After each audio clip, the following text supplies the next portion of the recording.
machine point what Sunyani some part of other regions I can say towns brekum ni ade no. Can you tell me say some machines ni nyina say boom e kura be na kwhye ni nyina etimi say na networkly?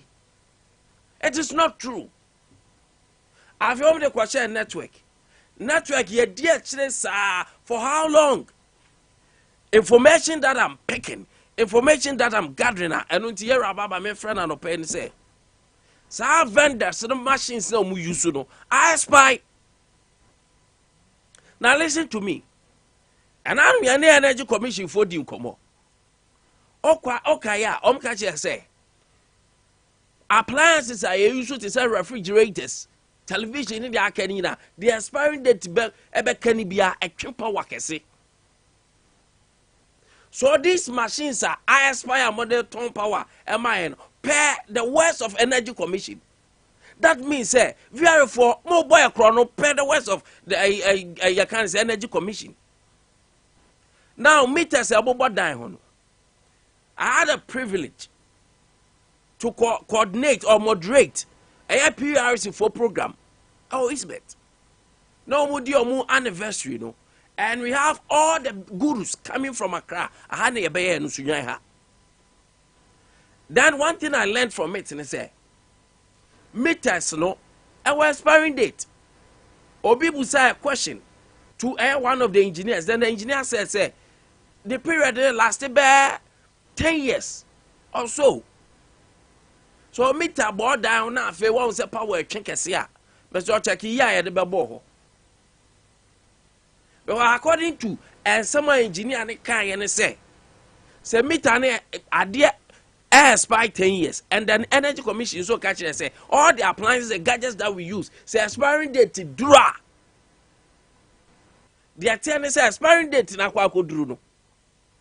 A train power more than the kilowatts and also machine train. So all the meter about bomb me down. Now meter ne I expire by over 10 years. Apart from them, if you a bit machine. One of the things are there be a Ghana National Fire Service for most of them be. More quite no baba checking my arms, a certificate because we are. But forgetting say, I almost tell you researcher. One of the things you say, most of the powers in you are every meter no neighbor. I've been a house. Metoa I'm ready, Mekai. Master Amiko, you want me to that Tom? I told me tell him just like that. Go ahead, Babo. Next century. Years. And every time I am migrating from postpaid bar prepaid, near the Babo. And up to that time, never so bo. Your wife will say that Tom without say Abia used to gadget beer. I know some of them are technical in baby, but some of these things are basic. If you are a netco, some of these things are basic. Now, information may say machines now I expire. Oboko makrebi. Na krano makrano. Enyanye ready and free baby makrani free ba.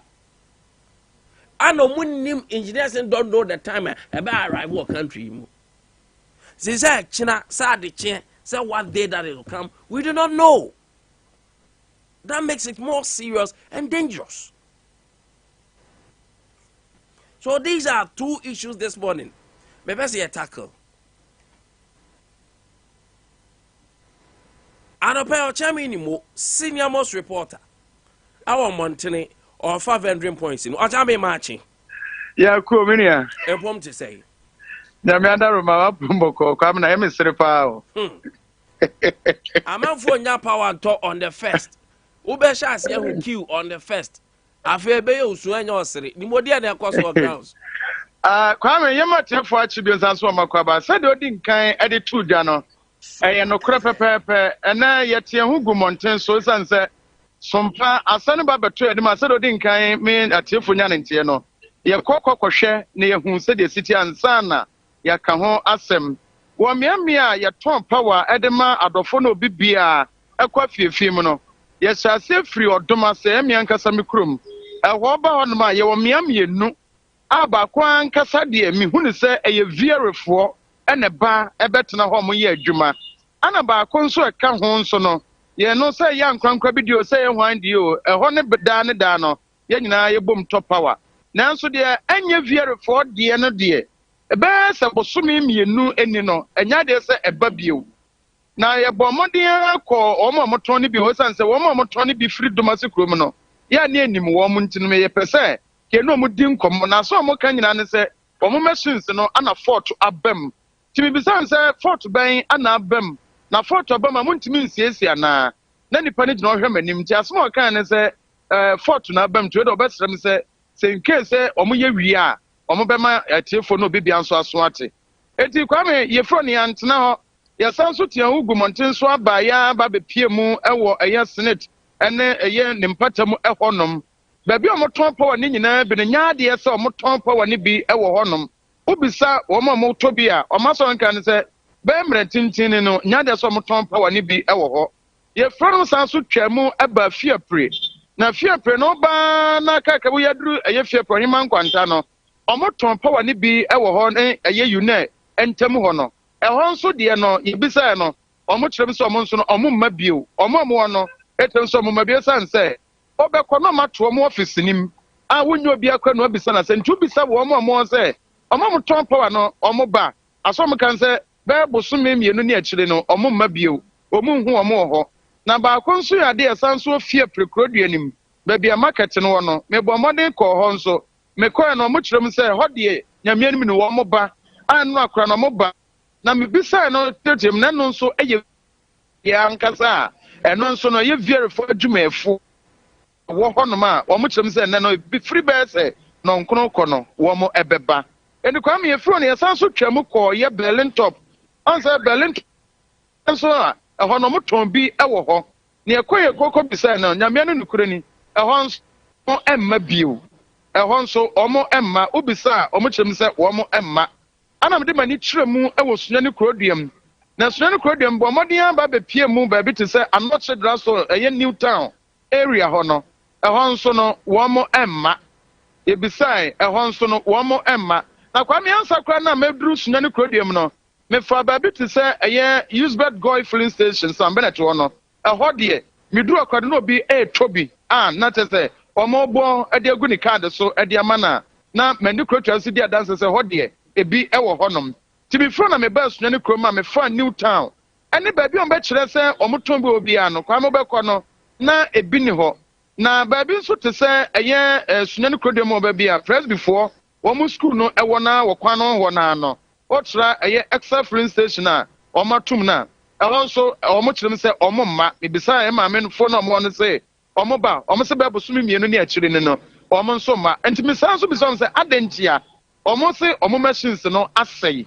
na ɛmma enti kwame misa nso twa mu ɛfa yɛ adwuma manim hɔ nyamea nim ne ɛyɛ vending point ne bi wɔ hɔ a ɛhɔ deɛ ɛyɛ adwuma a wɔmo nso ɛwɔ hɔ mebisa no da bia no wɔmo nso ɛba bɛtɔn ɛyɛ power ne bi ɛma ɛyɛ obi bia misa twa mu bio etwa mu kɔ ɛyɛ pɛnkwase area ɛhɔnom ɛyɛ sɛ dem de mani kyerɛ mu wɔ new doma megyina hɔnom sesia no kwame nyamea ne nokuro ni ɔba hɔ a baabi a ɔmotontɔn power ne nyinaa no nyadeɛ sɛ ebi ɛwɔ hɔnom a kyɛ sɛ obi akyerɛ mu sɛ power ne de ɔbɛtɔ bi a na ɔbɛnya bi a ɛgye so kɔ VR ansa na ɔnsa atumi aka bi a ɔmo so kyerɛ ɔmo adwene ɛde kyerɛ yɛn. Very good. And you know ɔmo kasa ɛdɛn na ɔmo ka. Mene ɔmo kasa sɛ ɔmo a mebi so ɔmo sɛ na saa na ɔmo kyerɛ sɛ machine saa sɛ ɔmo ma no yɛ ana de ɔha bi brɛ ɔmo ana. Kwame nyamea no nokura no dodo no aso ɔmo ka no sɛ de ha brɛ ɔmo sɛ obi te sɛ obi a ɔwɔ ɛyɛ new doma na onya ɛyɛ power antɔ na ɔso ɔfroka ba bepiem ɛwɔ VR na ɔba bɛsan so ɔba bɛdi line so ɔse wɔn yɛm kura hyehyɛ so ɔkyerɛ nyame yɛ adom a ɛyɛ June bosome anaasɛ na de kyerɛ na ɛwɔ akyerɛ yi awɔda no ɛyɛ June bosome na edi kan no ɔbɛkɔ la abɛdi so no wutura yɛ nye a unya bi enti deɛ ɛwɔ sɛ nka ɔtɔ sɛ bia ɔtɔ 50 cities ɛbɛso bosome no ɛwɔ sɛ ɔtɔ no bɛyɛ sɛ bia 100 cities ɛsan sɛ wonim bra ana machine nso bi ɛbɛtumi aka sɛ ɛte akɔ ana ɛkɔ akɔsɛe na afei ɔba ba abɛda sumu enti deɛ na dodo na ɛka ne sɛ minya power ne bi sɛ yɛtɔ ma na so yɛn sɛ bia bosome no yɛbɛtumi de atwa na nkwa nkofo ha bia mrom na say de dodo na esu say ba bi oti obeba no ba be di line so na onya power nto so ko adwuma ana okokonya bibi oye bibi de bo afie no onya kwanya enye nti no mo kan so mesre say machines na say o say ye de na asi o omodwene omo ntiase na kwame mesre say omo ka asa na nipa dodo ni nyina echire mu no nyame no nukro no ukoba bi omo say machines asay fear pre machines asay domasi machines asay Berlin machines asay sanso na new doma machines asay na machine no sheda say boma twans na say dakusi as machines ni nyina asay na te say odo so tutu foma bibi di akire a te say wo muntimi nkan kyerɛw etina nka be pese benya wo ma wo mo ye adwuma na wo tonton power no na ma kyerɛ adekode potinti a machine no asay esan say wo ma mo no de say okobi o mo say machines no asay we ya adwenkyerɛ bi a ebi mo kyerɛ ɛwɔ hɔ. Okay, very well. Eti ohwa big ones no bebre no baby I pressure tada no bebre na anya adwuma. Omo nya adwuma. Nimo. Kwam. Me da se na ya pusu na go for ahoma na I'm not getting them. Wadaroma. Sa wo fa omu ho na de omadi nkomo ama me. Mate. Thank you very much. Senior presenter Ochiami Nimo. Ana anope wote so no so ndemu a one yen edi nkomo. Na this is the situation. They tell me catch you say machine no and say ye machine in your fault ni wo ma me can say because machines in a bit dia beje bi your vending points be on ma pressure that so change bi and most of the places are pressure that so power no or ma shall say feel the heat because the period the next mu a obu on ma obetimanya grace period because the pressure na so be 2 years 3 years atoso obetimo pretty normally ebeko so normal but after 3 years grace period no you be say difficulties obu on so a need the pressure that so already the pressure na that so no even 10 I say car enam kwan papa so na car enam kwan fun so wa wonim de ebecha ne de ebesentem. So that is how the system works. Now what I am certain about in is Natco Water River Authority say you need backup ho. So once these companies back I say your machines they are from west I say afena mo babe order ti ebe take it 10 years na machines in my cry we have to wait for 10 years. Meanwhile, we have engineers so we name the strength of the machines. We name years I'm telling you, say, God has blessed us so much, say. We have technical people who know how. But mami come away, na anopay. Say them di can share say no.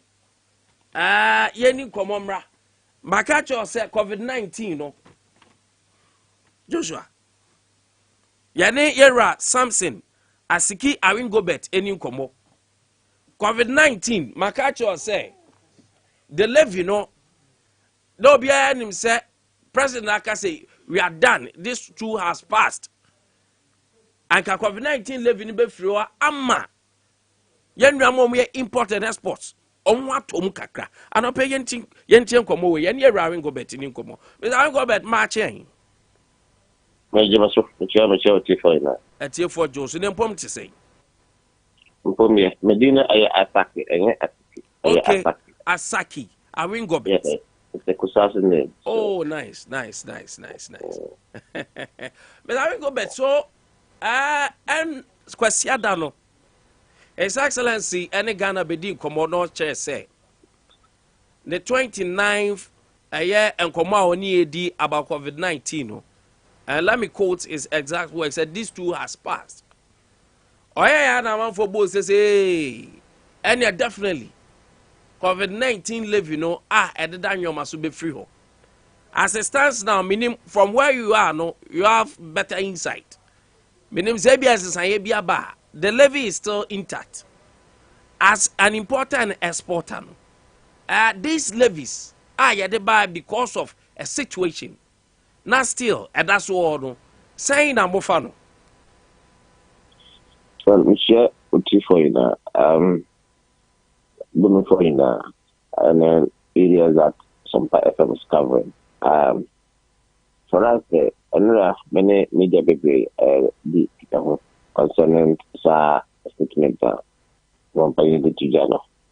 Now, rightly, so we said that we completely disagree with the president on this call that even though we think COVID is no more there, his government will continue to collect COVID levies because by now, yes, expenses be during the period.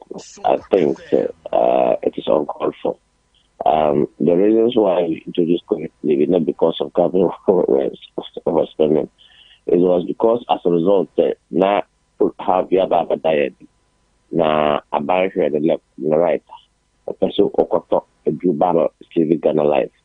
And to Ghana for Mumbuam, na ye na yitunge. See, and the sire no a year born a dream, a year who dream by the same people are authority or declare a year. That is the WHO World Health Organization.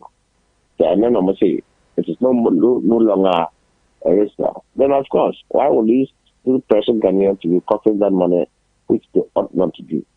I strongly believe that it adds up to a cost of doing businesses. And we strongly believe that if COVID is no more there, then COVID levy cannot also be existence. COVID should be able to go off the books. And so that has been our call. Now, we can say it's not only even COVID levy alone that we are asking that it should go off the books.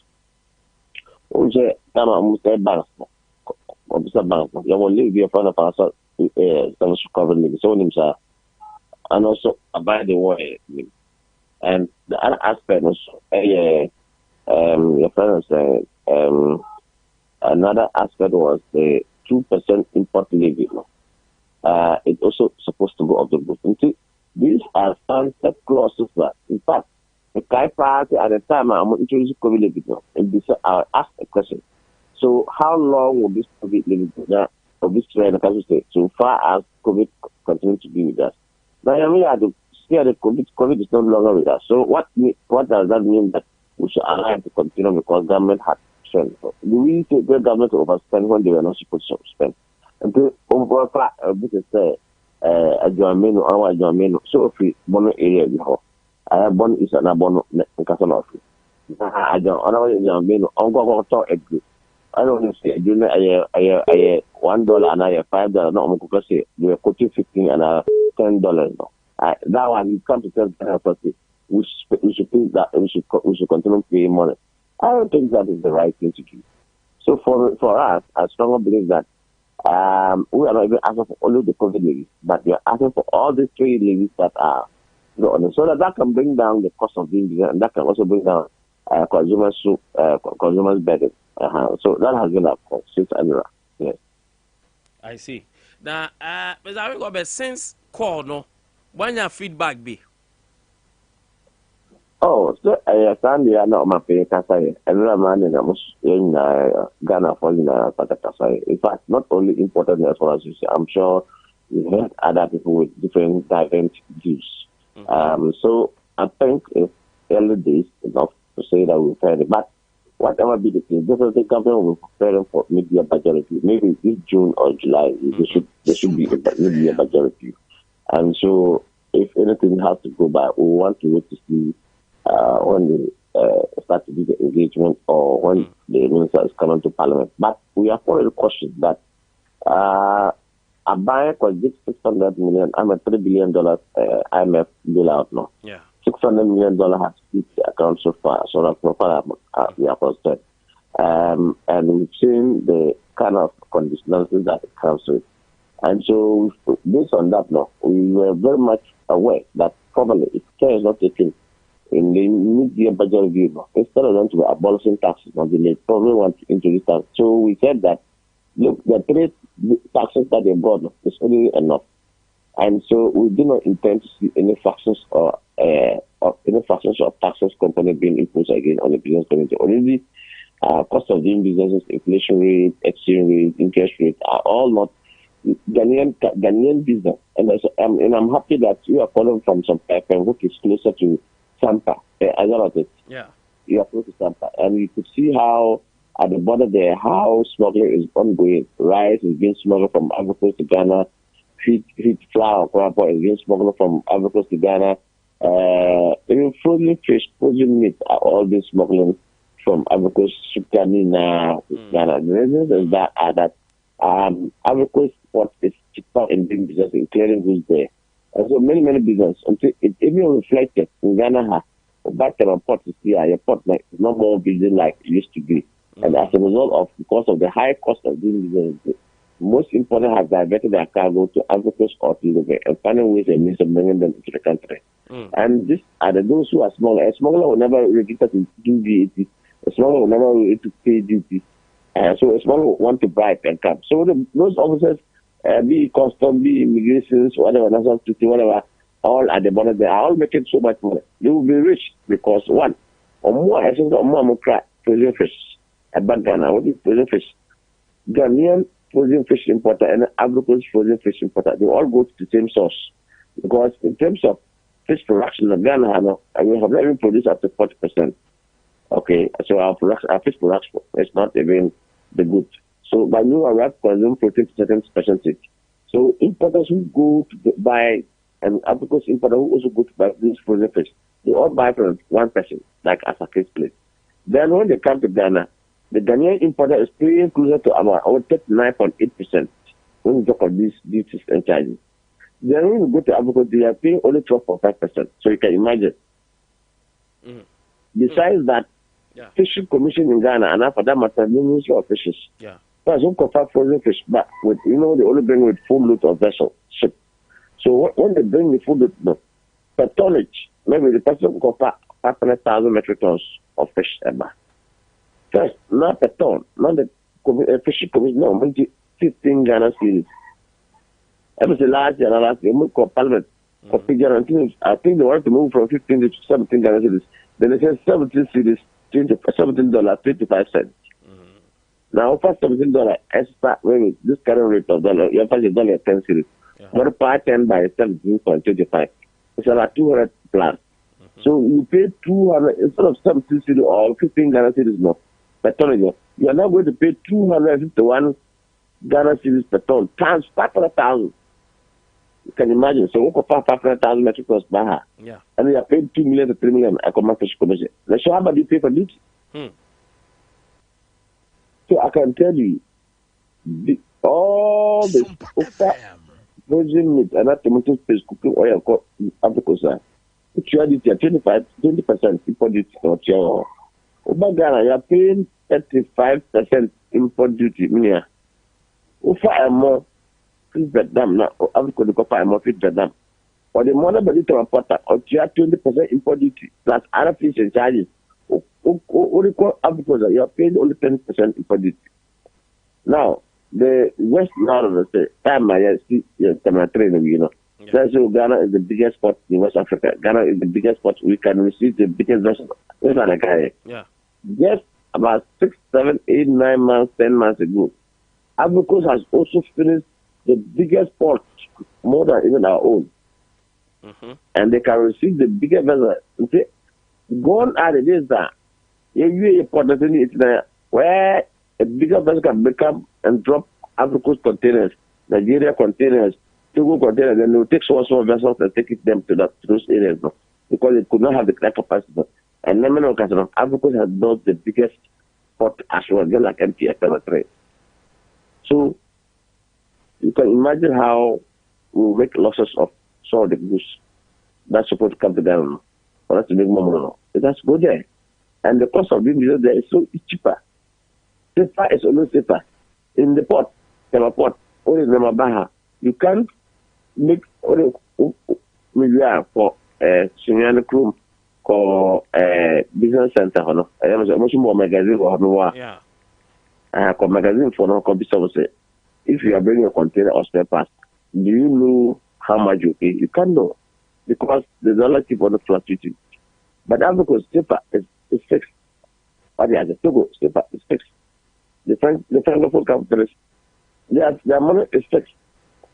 Yet even Ghanaian for Mufiha, Kokoto, Nemawa, they were also crying. So I can tell you, it is not the right time. And as if you come to the portal, business is slowed down. There were agents that and they will be they have wives and children that take care of them. Because of Abia, a lot after the dead day, Abia, we move from production to basically production. Quatrica. Very well. Quatrica. Among that diet, 24 that we have been deceived by this government from day one to this. I'm telling you. It's full of deceit. There will be a new commission say, who can try as an Aussie? Maybe send your report this morning. My report is called business who said this attack importers or who had the whole year. So yeah, this 10 containers are up to now. Me, yeah. By now, Nipano on one separate container amber. I think it's better sit down and those who smuggle from Africa from Sompa or top, you get by there and then sell it. He has not going to bring even one container. That's why you have seen a total sharp reduction in our port today, I suspect. So I can tell you, I buy I'm not a port.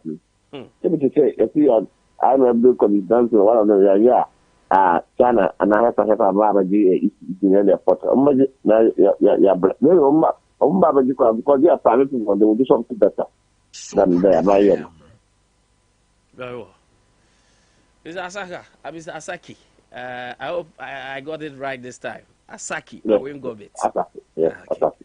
Thank you so much for your time. We are grateful. Now, my church in here, especially among importers. More Sunyani, yes, your officer in Kraha. Your boy Juma, I almost important as well as you see. Now, Mwabia on possible from one, so you're very nice to be a year.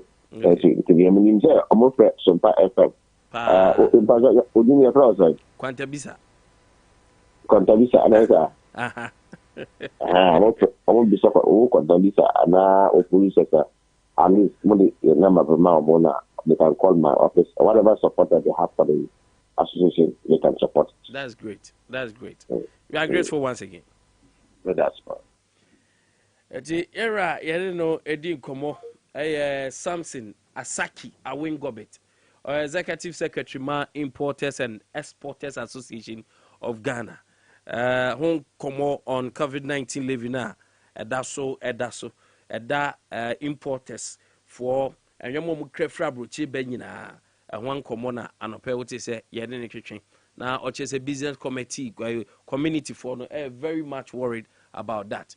Now, Quabron Mafia, Sansona, Opokupi, Sewa, Nakomachi. Yenio, Nkwantabisa. Patron Pum to say. Our Yanko Padum, Mehoya Pa, me patron on swear. Namiadum Boko. Yet the Yanko Pon say.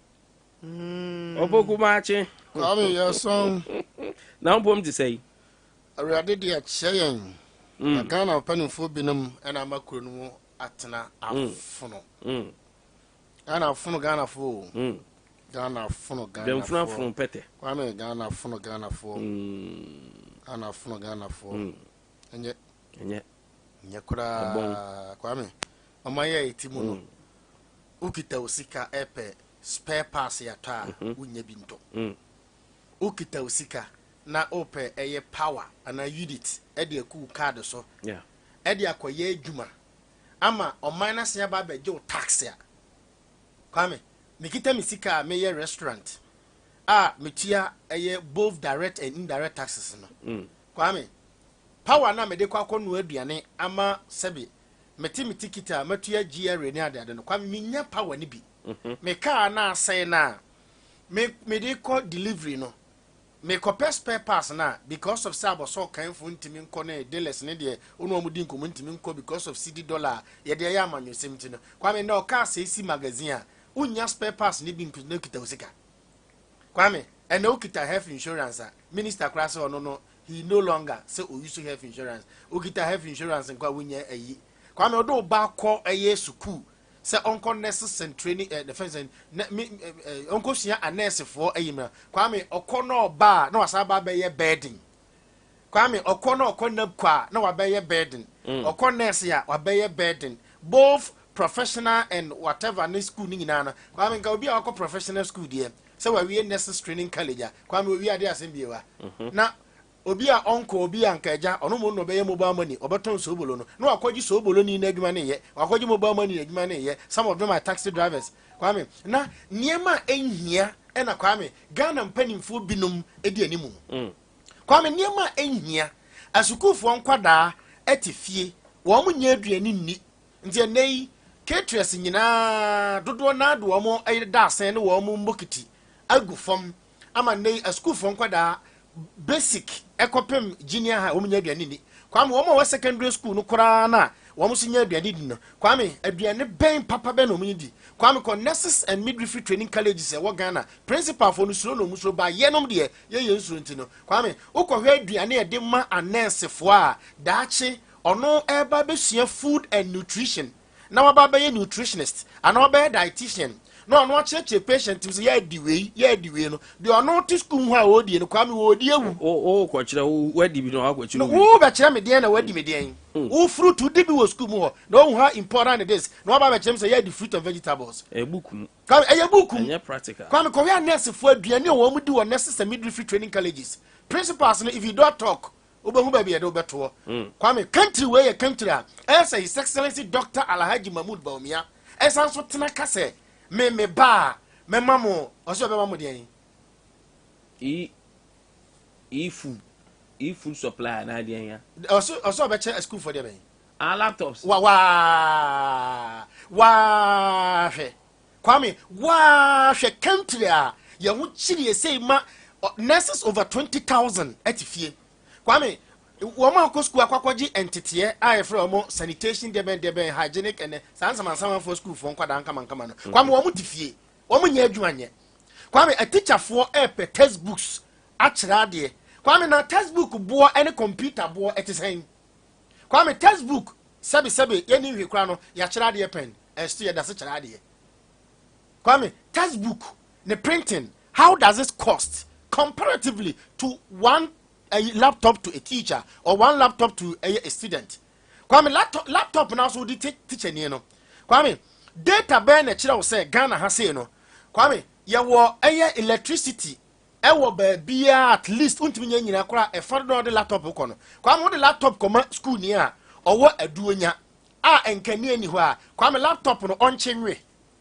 ana ontoto asembe na mo kika kire nsa no asa mo pe position na dia na nsem bia na nansem bia ne na da nsem bia na kwame mo keka kire yensa ba bia yaduri hwa na ka kire his excellency Dr. Mahmoud Bawumia say ye one child one computer adan kwame mame mo ade kwenti am say Dr. Alhaji Mahmoud Bawumia oboa ontimi nye da I know ontimi nya is feasible kwame it's not feasible now we say RNG yeah better laptops so harder it is feasible provided they will get money kwame Alhaji wo mbeche na ye hwan pen so a and this time na ekosi sen at a mills kwame dodo sen no munya bi enna da akwa kwame Alhaji ni wie ye no tie hu nsem a epiem e wo Alhaji ho enfensen bobo mama na me de mo na makọ musuku kwame bobo mama na makọ musuku obogu anopa yi edi nkomo bi on na meba mama fa twam se dem di kan na anopa yi se nyaako onemba ko bi beba ha anopa yi na mama no oyobia she's very well known because of where she's coming from. Now the background no, they have been doing hard work for the party. And people never be come one be your friend Linda nyako ye boa but e di adodo na Abroad Foundation ye taya ne kase ye bo ha pa Abroad Foundation the ultimate but the nedia be so omrana because of the foundation anyway you be nkomo bi yes and the news oh yes abu nti ote animo oboku wrap up na yamana na ya nwrema no coming on October 24th 2017 Mame Esla Owusu Akufo Kwame This is the promise to Nkora Omuko School from Mame Eslausu. Mrs. Eslausu Ekufu, the Minister for Communication, has said government is revising the one child, one computer policy to empower children with digital literacy to compete globally and attribute to national development. She said, we are in a digital age and our children ought to be able to compete with other children anywhere. And so we are revisiting that policy in collaboration with the Ministry of Education so that to put curriculum on tablet, and give to every child to study with a tablet. That was 2017. And Mame Eslausu, eka sa asem we say, ye be ma kwada bia one child, one laptop was again. Kwame, obi ona say, it was an important that every child in the country gets access to same kind of education no matter the location of the child in the country. Obi ona say, the cabinet is ready to approve this policy so as to get it ready. 2017 October 24th. And Madam Eslausu eka sa asemi. Kwame cabinet na yasasa no. President na yasasa no. Sa tablet na wen. Enti enei montment deliver. Na say oba be president e dia. De da Ghana for yakoma so se sia no na ese o ka kire se me ba meye wei ade wei ayam fo so. But we no nye promise no de ma we still the office as the vice president ano mo propose. We nye say bi obedi president ano de be. Kwame na oba enye sika na do goto. Kwame come am 2 minutes and come pay. Yeah, be unfortunately, was a mutual way for almost 9. I was a no also mba earlier. Now me expect you 8:30. Said me information or my machine is, but unfortunately, I'm saying and a few seconds. No, Mami wrap you up. Kwame on the same issue. Oh, Mami wrap you up. So, and it's the medase. Oh, wrap me. I mean, shut up. And I poku PSA now. Abroad man, thank you so much. And I pay Franco Trading Enterprise. Say, I have phone papa anomode amount. So ubejan phone, that's a phone ube you so am net mako ya. Na anopay Franco Trading Enterprise. And Ukopoko and Kansas says I'm tuna wrap up. We a rapper. Anopay me so unya drew Cocoa House. Run about what I be Franco Trading Enterprise. Phone so no test a yashisha arrange a FFA. Mesho bomodi akopio be kum fo so e bonkwai jetem honma abrasana subon se Franco Trading Enterprise e hwa no bobo na se mu aloko board no red and white se Sompa studio kama na nwoma nyina e koso Franco Trading Enterprise phone papa computers papa TV papa air condition papa efie ene ho Kwame ane na ye disika na eto phone no mesra wo na ene no ayi bofofo ne phone e bo no Ajawajwa, Messi Premier Beba Sunyani. Ebe ko betu yana. Mesrawo. We de me makore score. Wallahi tala ise bofofo ye be she 2. Oh ye she 2. 2 enso ye. Eduan de odi adina me o. Na ko say ye dodo aya na time. 3. 1. Ye pe 3. But me patch where correct score, Mr. Betway. Oh, okay. Me say Ochina de Chiano.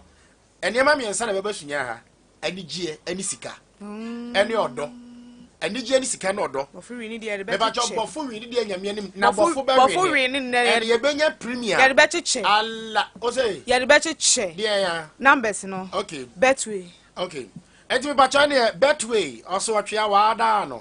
Betway say, Cha. Ebebuawo unye twa ubedi e ba cho so kita 1 city 50 pesos na ehia na sports for be na so say betu efo atwa tum he me say 20 ana say 31 ada say 20 ana say 31 say nya banko ade a ubedi me ba cho hye ne so ubeti me de 50 pesos anya 5 million na e ba sa pe de aka ne say obekwa akodidi ukodidi ochena na de chia ye wie pe eye S back bofofo we ni a eye S back na waso dofo nsa na makọ akodidi aduane bia wo pe no eho na reso wo ani ekire wo ben Food and Drugs Authority aduane bia wo betimi atọ Akye ye didi bia ye nkọ hen what did you wie no Akye hia ni paduane mu pa ya enti kwa me mesro ya maame eba ade ode baaye eye away ride and delivery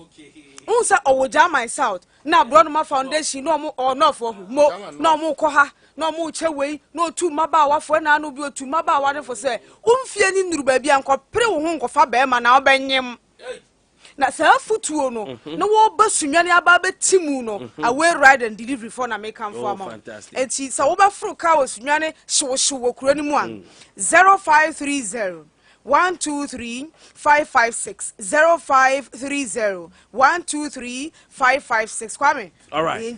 Thank you very much. Yeah, mami anin bedin komo Linda nyako yeboa dodo na enim se friend na na ya na anopai she has a vision na eno komo ana yebedi na menim se samre mu amowo eye ya kan say German not for nyina am ready amo hwe enim se nana ya bekasa na o feel free bebia o feel bia ha you feel na musumu tie no menim say exactly 9 or another program so beko na waba fikesiem so de ha ano o sha ase free atlida we de me man tena se kura yi ma chen ye nua na ompom te say nyame adom me ho ye pa na won so ye nyame adom boko am se bu area ho de sani waje fans o pa obi nim wa na akakra no ye ho na amafo adope be kai na amafo ka say sir so that is the vision na I'm sure odo aba me na to danum to menem say from the family you are no yakopon sham when it comes to governance na mo hwe dipa so na say mo sum nipa all sa kwan so this time round den na ma sa da yeso ebe mu a you open so tu ho anamo. All right, anopai mechia bunoma nyina na niticho nso machia German North adehie ene MPP party executives omo ho nyina mechia mo chama matanga woni wabusuafo ene mama ya Grace mechia obia anopai de me sema be pie Sompa mza mensha da ma hada physically but me news de abaha yes nana ya mesha politics asena misha mesha duma say JH mensa abusu ya mi film ye fie na ye political activities nyina enti say free say ye prapra ama mpanyimfo abaye meeting ne yesusa ye de nyina fe de omo ye meeting na ne ye ka ho bi ye free say ana me gidi say masua nimdie ebetimi ama niema masua na ebra so say me put into practice na me de kwaboa me man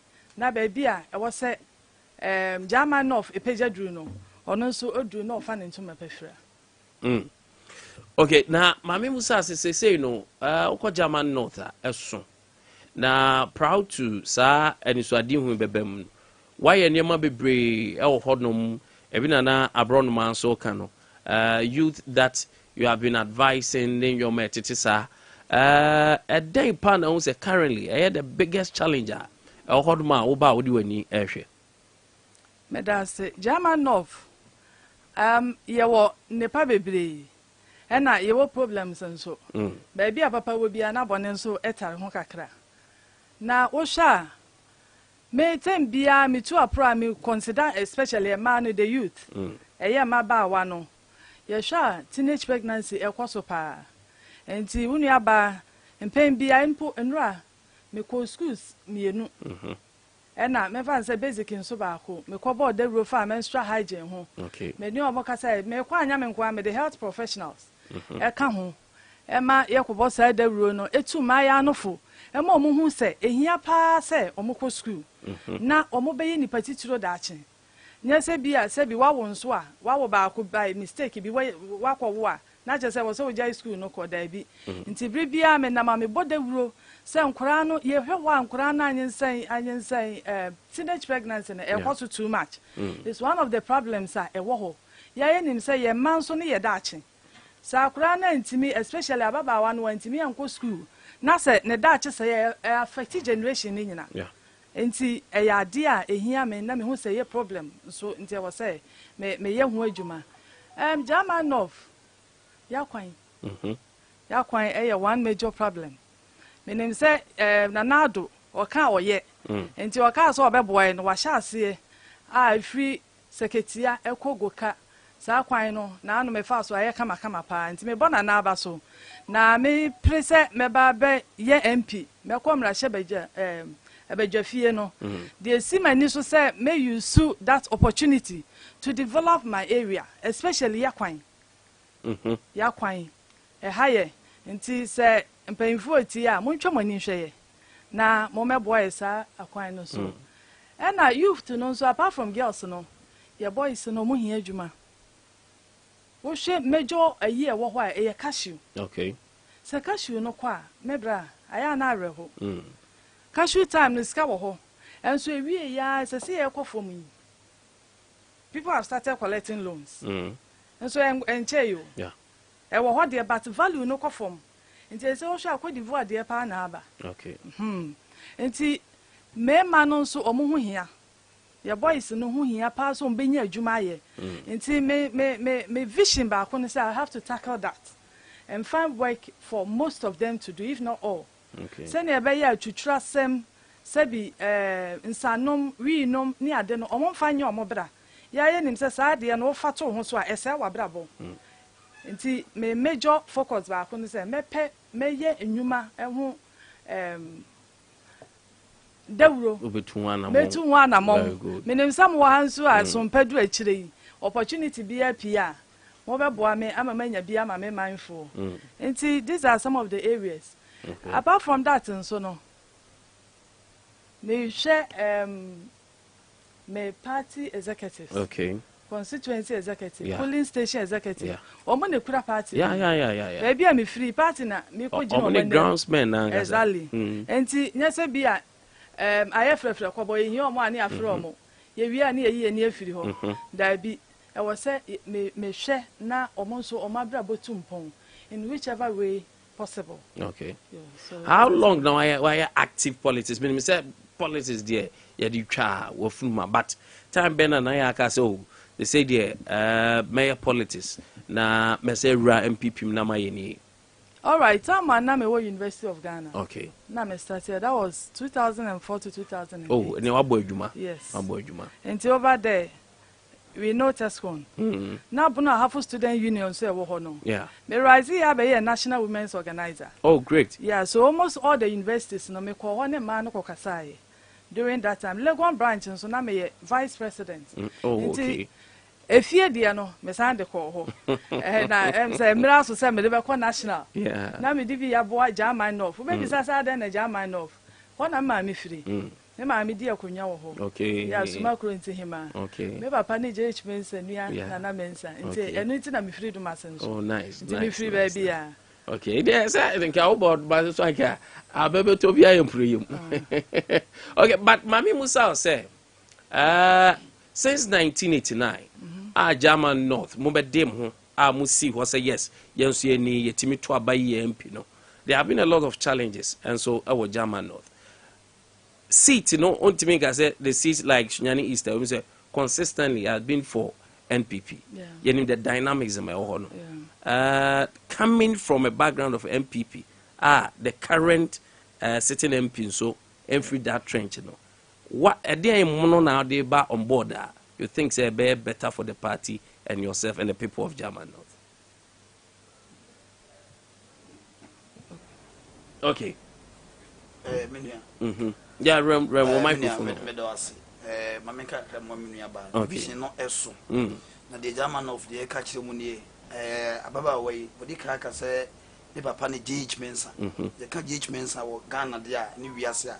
De me say amanyosem ne mamu mu nsem de wa bini mu yi papa. Ne nua kuma na ne ba ne ababa wai fefefe oto ya. Opeso boboa ne krum fo no. Na onya ma ye kura wa ye development bebre wa sase ni ma bi a che say kokrom ho a na esombo.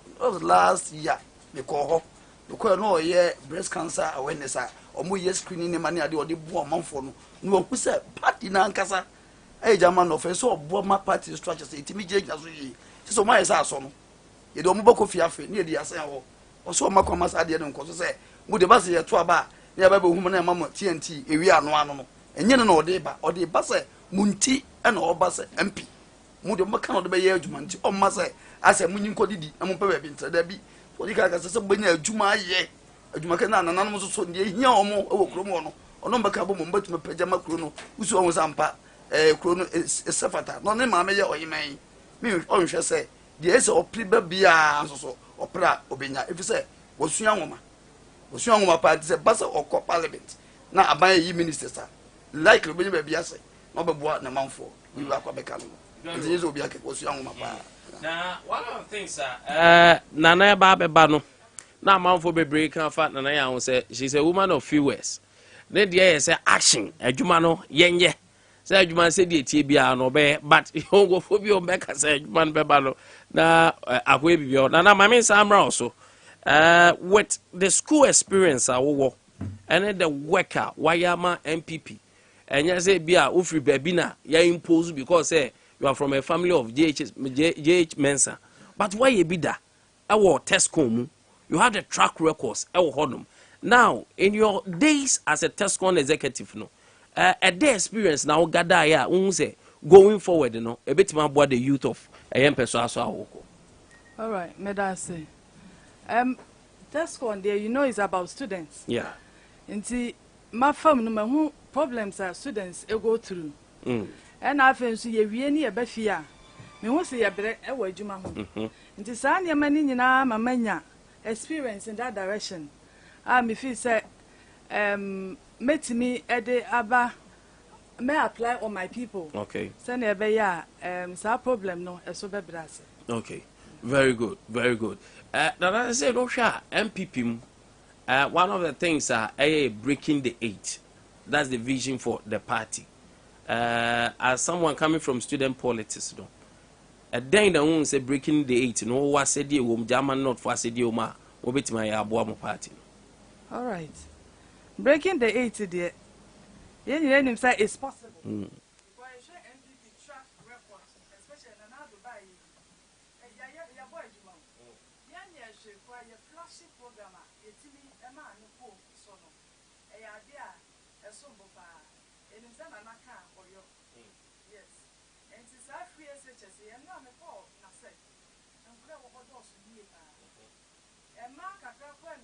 First and second years, no, second and third years, you're over 400, almost 500. Let me say you won't crowd, or more person who schools our Yemen. Now, so now, Blamir who said, I was set, I've already opposed to South Revenue and go with it. It is Adea and IPP iron, and enough for us to break the 8. You're sure you find so won't say it, like I said, Yamoa, but the leader they were one and now 2 and a month ever found. Well, yet I find it and I was here to be breaking it. Share youth employment. Many or two or 1 year. I didn't see the Sapana. Until a human so air possible. I was a Boama MPP, a possible tenacity. Now, or yet a become. Now we are about Nana and Nina. Almost as one day. Yeah. And now the kids were police for your show, immigration for you. How cry your phone? Immigration for Yamena Meswame ya form no, a man ni mema, Maya ni mema, Homobrudu. What I say, me my impo, mini portfolio, and so my Timmy Abua and cry, Sebi, me Timmy Chu or fees, and a whole lot, and ask them Kitwa. Inti, meaning say, breaking the 8 is possible. Anya she a tea cania. Yeah. And me being Casabin, I do much about 10 times. And so, ne. Emu eden ye num kania nkra ye woyi nka first ye do wuti betira entonto my baby wo enso na se de bia kania gina so hire nti anya hwe na anya hwe koda no mesra mo we have to break the 8 to maintain this yenti me koda so mu bi yenti me ma ye ma emetena fie say wo pe house help a eden because obi aden ba ko school obi aden ba ko school nti momi enhwe na yento abapa na yentoa so okay that answer me mo akọ me musa way mostly yeah by politics ma a whole lot by yenyina yani so adi say benya more female into politics. Yeah. Oh, but how prepared are you because your body is a baby and a ma in politics as a whole. Or by about politics enye easy. Metiwe me your mother. Nyame adoma wo kakra. Me your wife. Me san ye adwuma. What I say. Ansa na obepie na wo so ohihye wachi ansa na wapie. Wo de akura be ko school. Wo be yese ba ni nyina no e na mamu nyina maba atiasefo asase so. Ya nya enye yie. What I say. Aha, nti ema ne ye ba eniema so ye ho no dose as compared to women. As compared to men. Nti aya na ema emu ye den kakra. E na atemdidie ni ade no. E na ye ko hwini oba akukọ akukọ nyini. Any ade no ye ka mu bi na ye yi e ma na ye chichiri fie ye na ye chichiri kuro ye na ye yi hene enya sa enye yi enti I was here co decision making area to go and make decisions for our fellow women yet hey Ghana for ma do so chen mema and so ye ko parliament amani sha amani sha so we have to go there and take part in the decision making process for our women, for our children, yes, and even for our husbands.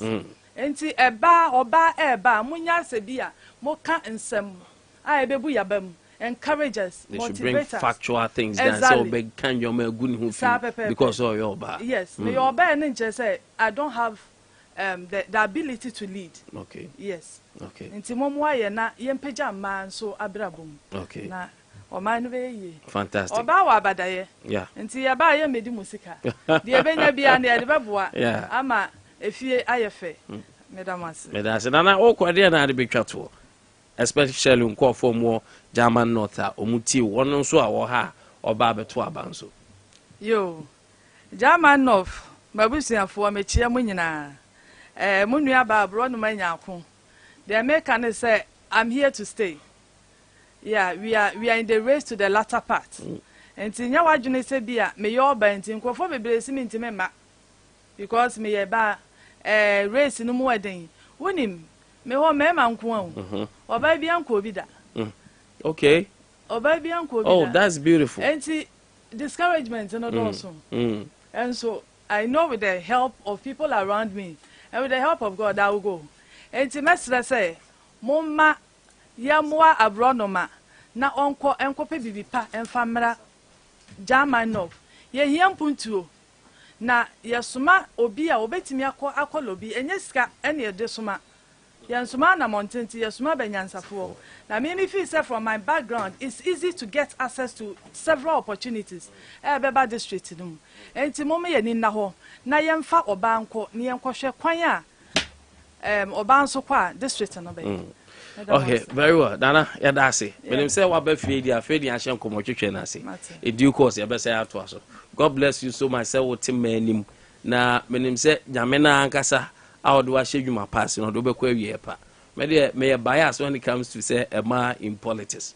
You have our support. Definitely we will support you. Yeah, that's all efficacy. All right, me that's it. The National Democratic Congress Watanase Sansana Mankwe Jaren so Atanase for the New Patriotic Party, which is MPP and pay yending come for WhatsApp message you know so Ebrana yending king come on 0543 989 0543 989 na anopay yanking kind and so and from anopay there's an ambulance be in circulation na ambulance no ana ambulance for the abase oh there be aban procures ambulance no would buy na omu branded the abanje se bia na ambulance di bi ano mu kwa akoton. Government should have called a national meeting before announcing 0.5% compensation reduction. Nina ne se okay, public sector workers now 0.5%. There will be a reduction in their sika omunya bosumi biano. Na eno ana labor expert say, oh, at least to be fair to these workers and you say they are not deserving it no. Adea ba akwa na was a buying 80 million and say omunya abotre na omutenase na omuni omukasa ansa at least ka eno bema respect bine some kind of consensus building be up than say otimi fo timi wanu aworo ka wa fa wabetino. These are issues that is going on. Ajari marching. Iya museke. Open you pom to say. Yankopon adom. Yami adom me ho ye pa. Nyame ase. Honorable, good morning. Yeah, good morning, sir. Na pom me. Yakofa daru mama nkwa. Edo ba dia ase. Na pe yen hye nkomo twetwe no ase na yɛmfam free ɛyɛ labor expert ni asɛm ɔka sɛ saa 0.5% here aban yɛnim sɛ is all coming from the background of IMF.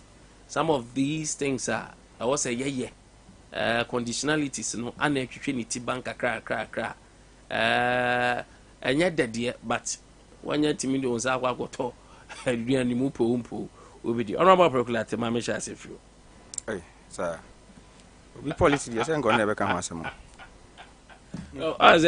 we are about to local governance and things like this did that professor boy take the lead oh did he come mention what here for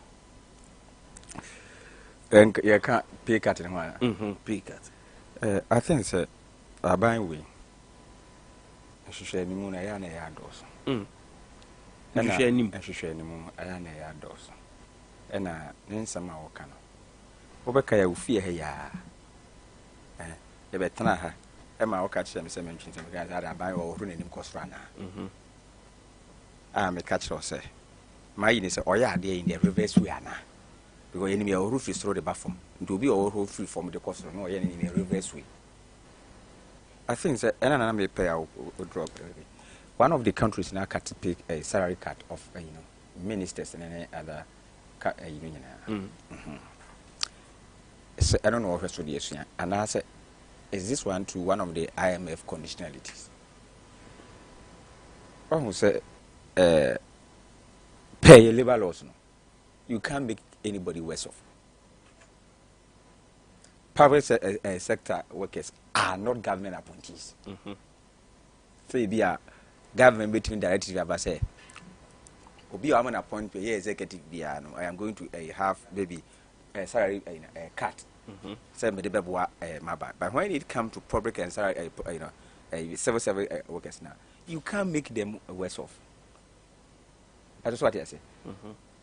So to say, "Obe cut one more salary by a certain percentage," it should be voluntary. It should be voluntary. Because the labor law says that you cannot make your workers worse off.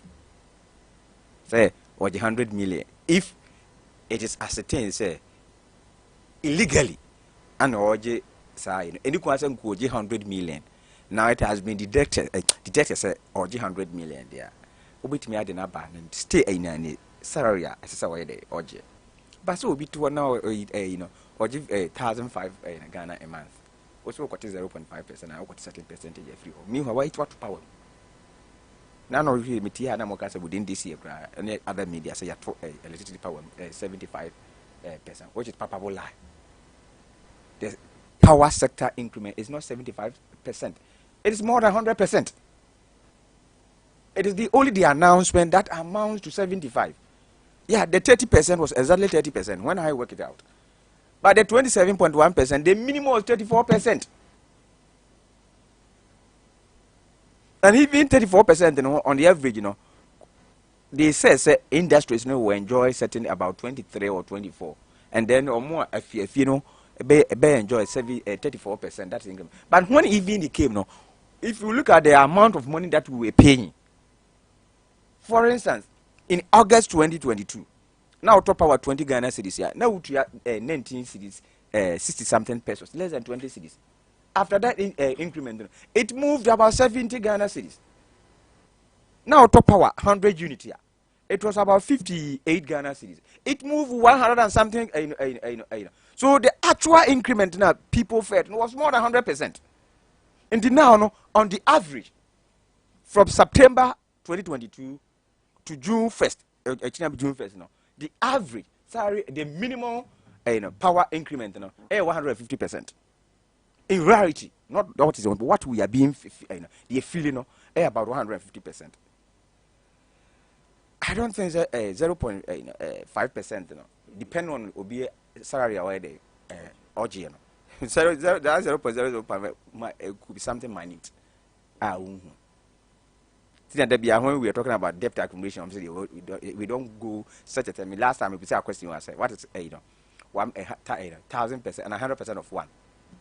It's one. And what is 1% of 1 million? Is that okay? The one you always you're going to use a percentage, you get confused. it's better you always talk about the nominal. In terms of sikasem no, you talk about the nominal because any effect also. In the 0.5% of Obi on 1,005. I don't think it's about 20 cities also, but it's his or hers. It is all person. You must first meet them. You must first meet them, say, because of A, B, C, and D. So you don't have to. Yeah, because it's your way to so they are going to engage them. Do you have to announce a policy before you engage? The stakeholders. No, you must meet the stakeholders before the policy is announced. You take input from them. Every grade could have agreed, say, because of conditions near COVID by no US can amount for which we are ready to sacrifice 1% instead of 0.5. We are ready to sacrifice maybe a certain category because we are ready to sacrifice 5%. But you come now you know about announce or more or not that they are not entitled to, not that they are stealing. It is theirs. Then you come out to announce. Now they are telling you say they have not been consulted. And then I mean, so they say, a judicial service, no one must suspend, no must strike. I'm calling no for must suspend. They also so these people are most more salary increment, almost on salary increment. And now, but at the end, what's your salary is certain percentage. But sometimes you need sustainability to sustain these same people. You're fighting more, say a new man, or whatsoever. But burden sharing is part of the processes to regain the strength of the economy. What burden sharing? When they were distributing money, burden sharing for Yenina, Ghana. Maybe when they were distributing money to party faithful, they distributed money or not, there's still a burden. No. When you talk about burden sharing, how do you share burden? You sit at your own place and decide for me. That's why I said, even if you had met them, some of them could have agreed, say, if you 0.05 and a 0.5, but you don't sit at your own place as if say they are your case you are deciding for. You have to consult them. We are talking about burden sharing. Whilst a month for near whilst you are thinking about a cathedral, whilst you are pulling down buildings, so I know all the National Cathedral. The cathedral as it stands now is in suspense. Cathedral. No, I'm scared. No, but send the how much has been from there now? I just read they need $100 million US. All of them accumulate for the burden. They can't be. No. When you were being advised because you refuse to consult. Nobody is contesting what you are saying. Messini you can they accumulate what and by forecast me. You go and take certain decision. You can catch yourself the away and yet. As soon as you are on about it, I'll be PMI. Is he ready to forgo the salary allowance? Is the president and his vice president is ready to forgo all their salary and the allowance because they are being careful? They have been a pay cut. Did they buy food? So they should be. They have been all successive government. Good. Have been benefiting. Successive government. We have a kind of pay cut. No, but Omuno. Pay cut. But okay. Successive government. We have a kind of money pay cut. They want to solve freezing employment. Good. What freezing employment? And no more pay cut. Also won't talk. So what kind of sacrifice are you making? Who won't talk you? Those people you want to give them a pay cut, they buy virtually everything, including China. What do they buy? Oh, but this is the first time there be authority. There be me. No. Let me be frank. I be on Tory. Couldn't you be a buy on gas or be a pay cut? No, but they've been so about freezing employment. No, we are here. Are you talking about freeze of employment or we are talking about pay cut? No, wait, you almost say they will not freeze employment. They have freeze it. Also, they will not freeze. No. As it stands now, there's no records of freeze of employment. When I catch you, Massa. There's no. I am telling you that there is on their grounds. Oh, no, because you're telling me it's not enough. On their grounds. And now I know public sector, no employment. Go to all the institutions, no employment. Who's be here employment or employment here? There's no employment going on. Total freeze of employment. Look at you are not aware. That's last month. Omar employed teachers. Are you aware of that? When Omar employed teachers last month. Just last month. Yeah. Omar no backlog. Omar no my from 2020. We know okay. They even employed immigration. No backlog no farm. So what I say, it's part of the IMF condition. It's part of IMF conditionalities now. So this year, the finance minister is not giving any clearance for employment. Just to be a mom cut on. What they are doing is a backlog. Those people my own BBA we are paying or more. That's what you see. So there's total freeze on employment. Even in Muhammad time, it was net total. Missing total. Whether backlog or not. Once it's total. No. Yeah, instances are. Instances are.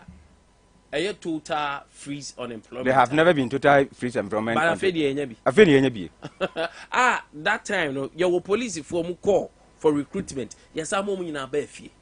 Tambia. Yes, I will find the date for you. I think that was it wasn't total. Sir, please for it was at the heave change of government. It wasn't they suspected say there was something fishy in the way those people were recruited. When NDC went to an IMF now, it was net freeze. Net freeze. Net freeze means when Oko pension you can be replaced. Yes. So what so it was net. This one is condition of total. Total.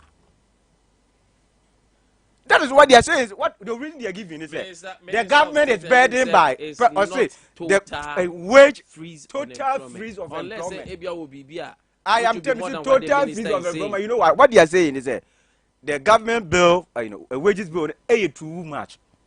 So what they are saying, the bill is too much, and you won't reduce, won't reduce, Yeah. What they are saying. So one total freeze, find ways and reduce what is already there. Find ways and reduce what is already there. How can we be adding? Because of the wages. Good. And I'm say if that is so, there will be a cut of 0.5. Good. Serbia, there will not be freeze, total freeze on employment. I am telling you. IMF and Timmy can't just say we are never. But what they will tell you is the wages is too much comparatively to your GDP. No. What they normally tell you is they leave certain essential services. Yeah. Is that okay? Yeah. Like security. Is that okay? Health. They leave certain essential services. They are so critical. So what to be pointed? But the other certain total freeze of employment. Total. You can check total freeze of employment. And the whole guy say announcement what they make because baby the guy say mama you reduce your salary by 0.5%, and for that matter you will be able to employ more. It is not there. It can't be. Say reduce 0.5, we will be able to employ. It is not there. That is what the Minister for State the Finance is saying. And what we are experiencing in Minister of Finance, I say, on our back, I say 0.5, on your credible, so we need to credible. Meaning? No one back say we are not going. Why? Employment Minister. Sorry, what's Employment and Finance? Minister of Finance at the state of the President. Now, Minister of Finance. So many or speaking my mind. Who's the minister of credit? Would have seen me of that. The ministry and I say credible. Only be on any deputy. We are not going today. We are there. There won't be any haircut today. Your haircut to skin cut. What do you say? Now, no. Each way or more a reason. Let's see the agitation. Not because I wouldn't say it's a bad policy, but also time be our baby. Even if we have a very good intent here, the people you are doing it for them, consult them. But I say. And now we are my member also on the 0.5. Say, okay. Me that say, and I say, Mira, I can say, me expect to say he also do the same. Last week or me fa kwanya we so na machi ya me party penny for led by chairman Kwame Bafo Abronye. Any meeting me na mere ni nti na machi ya me constituency member of parliament honorable Ignacio Bafo area na machi ya honorable Akwesi Ame ya chairman mechi ya me director Gabi crying baby mechi na no fe na match MPP ni bia o tie me anope say ke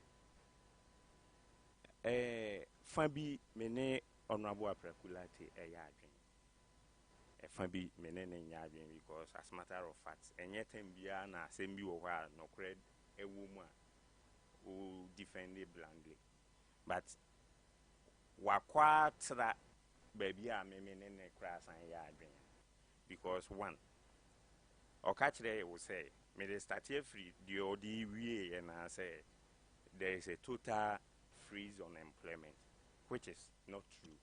I mean, they say o ka kire ne say na anu ade ye for a teacher for no enye backlog even say teacher for we kura no mo aye distance education kura nya kwanya ma ye for mo e den na mo aye distance me evidence wo me phone so I was given one protocol e ma me de ma obi a wa ye distance nti eno no ye edian say me say me one no mama nkasa now if I'm giving one protocol am I not a constituency second vice and more time na mo ye mo check cars nyina man him for dey enuma na him for ne ye mam me say keep quiet and let me talk o kasa na ma ye din tia me serew na waka asem enye no kra adentina men refer enti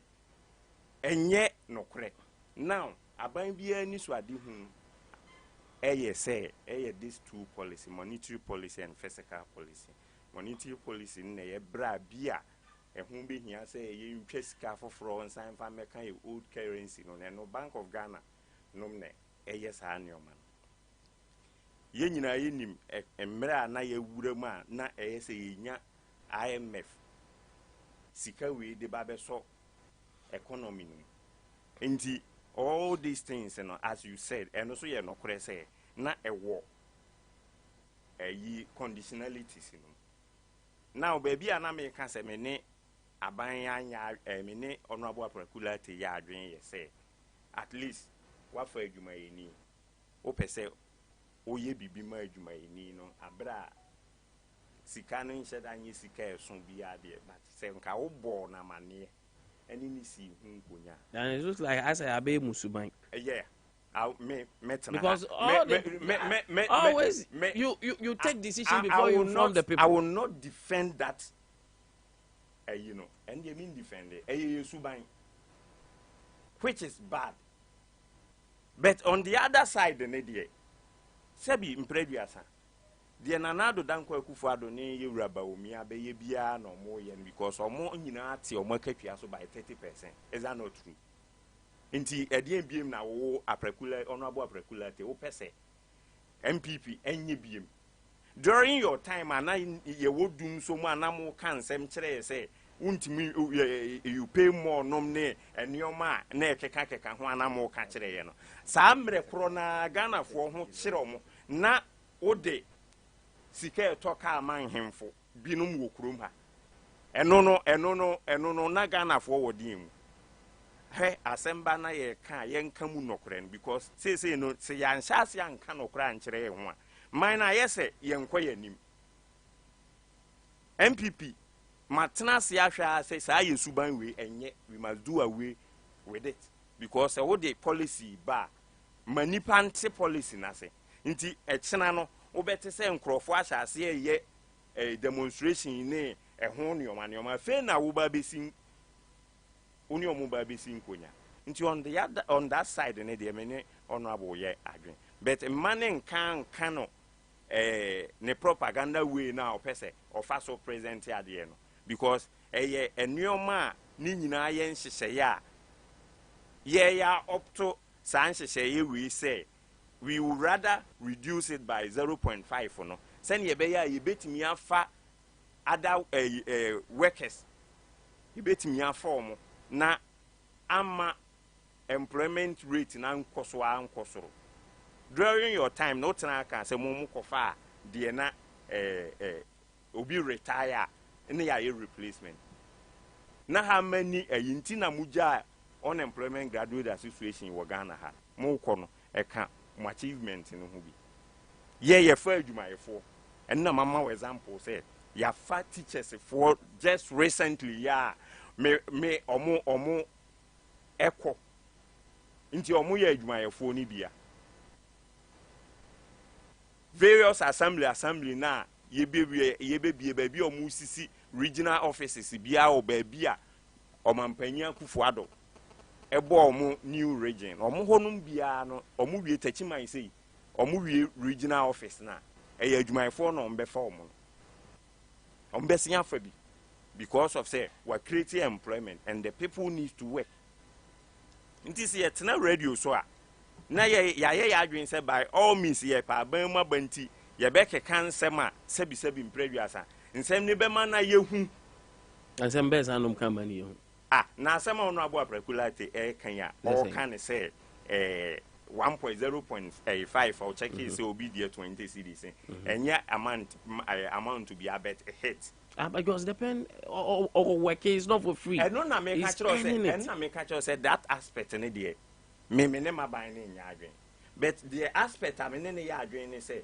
we can't think of the captain's wife and sink the ship but what I say nti say ye be dia ye ya dikin ye mfanto as leadership by example say ye ya tete ye dwuma ye fo na katwa so 30%. Inti ye de kakra sabi ye nyina ye de waye wonsom e de asen apagya gan na asi o because of say sabi nye na na ado danko akufo ado ene baaye no okosere ya de covid e de baaye eye atorenche me betu wiase nyina wo kwan and ye kura de ye nna nyame ase say in the course of saa neoma we no aban we yatima bɔ no ho modern ama electricity agina so ye twi adwuma ye foka unlike aban bi dia dum so ni cd depreciation ni ibolanti na ofa a teacher for wa kira de afe no watwi out 3 months e course wo Ghana ha wa kira de afe mfie mienu mfie miensa no aban NDC aban say metwi out 3 months uni bika that time na labor unions so ne other CEOs ni CSOs ni nyina ate Ghana ha obia nka hwe no say aban bi betimi aye Ghana yi a eye MPP aban kwan MPP aban ne betimi aye Ghana yi e ma Ghana fo nye o madwen say o mo twen for another government bi because track record wo krom ha yenim obia bakosem yenim obia bakosem as far as amamuo is concerned NDC entimi mfa ne ho ntoto ye in terms of say amamuo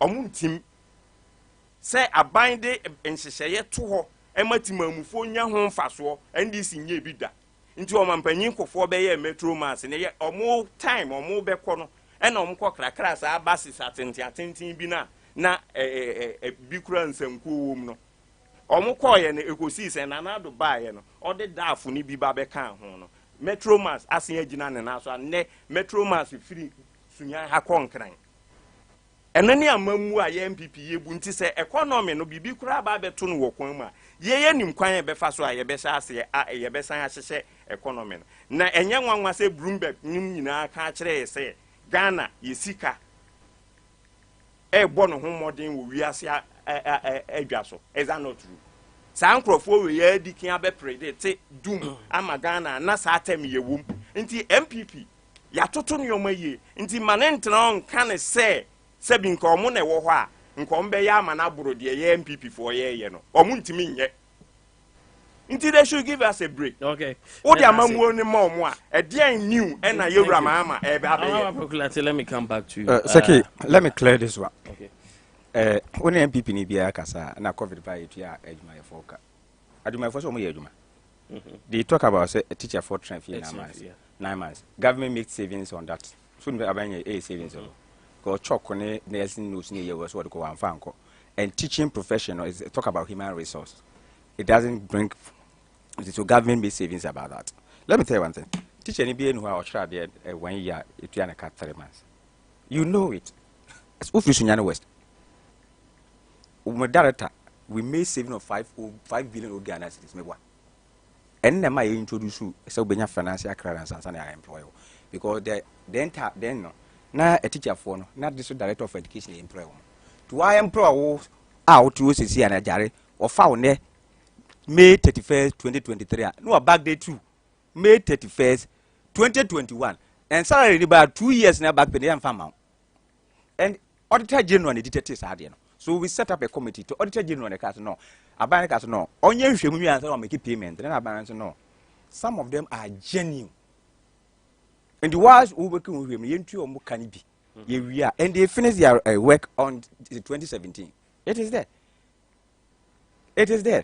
Mammy say en casa say what's a man yede or born home body be no na kofa COVID by. Obi anka so na kofa COVID.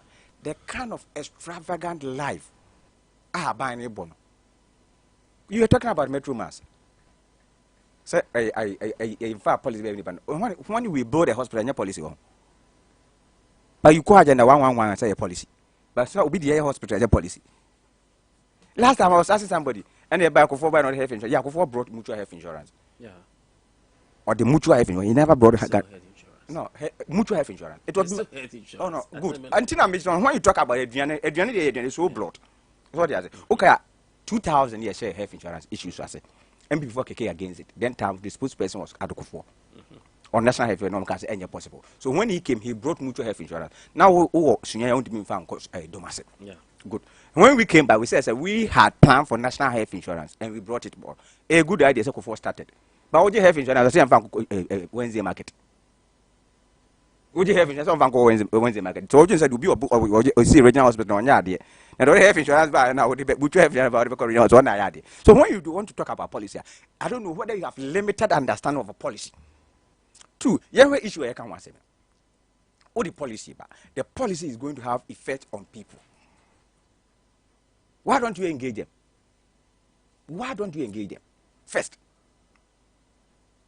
Then you announce. No, the same thing. I listened to a Carbon for I don't know whether he's still or former Nagrad president on this announcement. The vice president could make here one laptop for is it one laptop, one tablet for secondary teachers. No, it's a student. We were talking about they have not been consulted because or more the my part payment run and my but what I'm saying, and we lack boost for a basic school, which is the foundation. So no matter how best you build up the top there, if the foundation is weaker, they will still encourage challenges. And the secondary school have textbook. So he will advise there, making sure that we provide textbook for the basic schools. If we are, because what we are lacking now, it is not that the government has not developed the syllabus for basic schools. So the syllabus have been developed. Basically, print is like a textbook basic schools, and anyhow. So when you now the quiet top up for secondary school more that's because always the government fails to consult the stakeholders. No, I better make an announcement. And when it backfires here, then they'll try. So maybe will be the question. So my policy but the policy implementers, we're not part of the policy. Those people who are going to implement it now, the pay cut, the implementers are the workers. It's okay. Make us there has been a freeze of problems. What the catch was when there's a freeze of employment, such essential. I talk about health, education. They are exempted. Read finance minister Aka said there will be a civil and public. There will be. That is already there is 2022 so there, it is but essential services are not part because when those things are there's something like education health you cannot let them these are places but also when essential places whenever they are talking about employ in mass in numbers apart from these essential offices because the people keep on telling us even Ghana World Health Organization said nurses to nurses to patient ratio is far below. So if you put a freeze, so they consider one as essential. That's why UK from there Yaba say Ghana for your nursing here. Na say nye or anchor in a ban or money because you're lucky. So they consider those things as essential services. They are essential services when there's a freeze of employment here. Those services are not part. Now because I talk about security because and don't count. Let me know you can say more recruitment protocol. Madam say honorable Preculati, thank you very much. Seki asem na honorable Preculati sign boon ya keka any bia no mimi hu de ewom bia because the yeah can say momo penso ana momo ye ndisi fo a momo call IMF no sebi impredu asa honorable you are distracting me dear. Oh Mr. Momo penso na momo call IMF no I freeze employment no me can actually say na ye total freezer aje obia call retirement and suddenly a replacement. Inti eno net free. Yeah. Inti yeah no. There cannot be total freeze. There cannot be total. There cannot be total freeze. Because one say once you have essential services, you cannot have total freeze. We are talking about this kind of area. They exempt everywhere in the world. They exempt the essential services. The when we talk about freeze over here, we don't consider that essential service as part of what we are talking about. Whilst other sector, once other sector like they have vacancy with net, and once they have vacancy, no. That is with net. Have the opportunity to employ. That is the net. And I make good. But net, you know, when you go to security, when you go to essential services now, you don't have to wait whether there is a Obia call retirement. So far as there are people are employable. And I'm saying essential, you don't would say Obi call retirement and someone replace, That's for the essential service. But on other service, now I won't consider the essential service. Any day, what time will be called retirement and net freeze of employment. Yeah. For essential service, you can't free the essential service. Of course. Whether net or tutor, because if you free the economy, will collapse. All right. So Baba BC the MMA can say Momo Diana Momo yeah up to sa option say Yebema Yebeti we so 0.5%. Na atima boa ma ya fa workers na omunye essential services for no enti na me ma example say because of that nti ye wie tachiman a regional office na eho ye be fa adwuma efo ye wie kentampo de na eho ye be fa adwuma because that's 0543999902479999. Hello, good morning. Hello, good morning, Honorable Secretary. Orange calls Akye. Good afternoon, Chair Honorable Ragul Namicha. I think I'm MP Sunyani is Honorable Saying Mubarak, maybe Benjamin Canon, Chairman, Chamadi. It should be a younger man of the Yaman. I say, Obano, uniform Pika, so be Mabwagana, or yes, God, you know, in Nano, at the Pasopa Ghana. Nana for the Betnasi, or better, Tankwan to do a free ticket, Napco by a cat, the good one for a cat, 1 million people. Nina, a cat, the game one up on the member here, or what my year, I'm an Atmama and a pussycat. So when that is no way check and a post on the bikini, kind of post it, which you put it, to go and look at the president that I say, I think that's what we say, or say, you need population of 15 million population. So look my president, put me that go population because and the 50 million cramp down. I thought Pia, no 50 million population, obey a day of trade. I track that, the sick for whom you review creation. You must go on copy bodies. You have friendly body, no therefore I have no parents, no mom, papa. I can say, go body number 3. May I say correct? Hello, good morning. Kwame BA. Kwame, Mammy, I'm not paying. For the blood, more. Na kwanya dia ma eche onu nya for bafo ya papa akwati ami atreme na take ye che omu ya ba doctor akosu frida betana no ye nya no so ma mintia the alhaj mahamudu dokuta ba umi awbo ni dia na akakura temo epe ba dia ko tashe 2024 obo buma ama ye ni say ono bu take asamne ye tie bi say ye akakura temo ma mi say ye jare Abaduma. Say, I do a DNA see your power, we are see, you're calculated. I am Mahama. A time or man to a council that several Nico Koje. Yea, me a car. I am a for say, young son won't say, COVID divine a car on Bruni, while one vaccine, I want to read you. And to say, you see, some about somewhere. The different boy and I am a for okay. Ya antisa the bayan kukobu otabi ana the bayan prako amamai atorencho be afia ye de ya me popua na wo de okwa de na si kase ke mi wie kana for me samo ye ntwa ba ma obi a tabi won do so ye adwuma na se ne nkra ma nyina edidi peke no wo ti ma sifie adisa ya to ba pam no ana se ye mfa residency the vice president e ma akufo do ti papa fie o. May I say thank you very much. Hello, good morning.